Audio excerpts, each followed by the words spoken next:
தவறு செய்த குழந்தைகள் தகப்பனால் தண்டிக்கப்பட்டு அழ ஆரம்பித்தால் அந்த குழந்தையை தாண்டி தகப்பனால் செல்ல முடியுமா? அடித்ததற்காய் அவன் மனம் வலிக்குமே. லாசரு மரித்த பொழுது மரியாள் அழுகிறதையும் மற்றவர்கள் அழுகிறதையும் கண்டு இயேசு கண்ணீர் விட்டார். உங்கள் முழு ஆத்மாவோடும் முழு இருதயத்தோடும் முழு பலத்தோடும் அவரை விசுவாசிப்போமேயாகில் நம்மை தாண்டி அவரால் செல்ல முடியாது. குருடனுக்கு குருடன் வழிகாட்டக்கூடுமோ?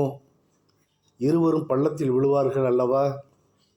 அவரிடம் கேட்டு சகலத்தையும் பெற்றுக்கொள்ளுங்கள். அவருடைய கோபம் பற்றி எரியாமல் இருக்க நாங்கள் பாவிகள்தான் என ஒப்புக்கொண்டு மனம் மாறுங்கள்.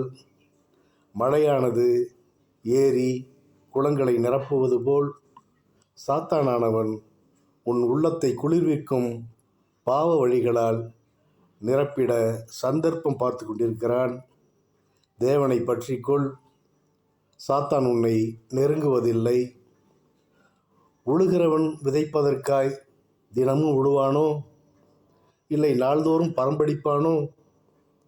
படிக்க தெரியாதவனை வாசிக்க சொன்னால் அது நடக்குமோ? அதுபோல்தான் சாத்தானால் எதுவும் நடக்காது. நீ அவரை விசுவாசி. உன்னை அவர் கைவிடுகிறதில்லை.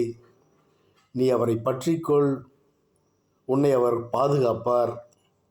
அவருடைய அனுமதியின்றி ஒரு குருவி கூட வேடனிடம் அகப்படாது. அவருடைய நாமம் வலிமையானது. பரலோகம் செல்லும் பாதை உன் கண்முன்னே உள்ளது. அவர் வேதத்தை கைக்கொள்.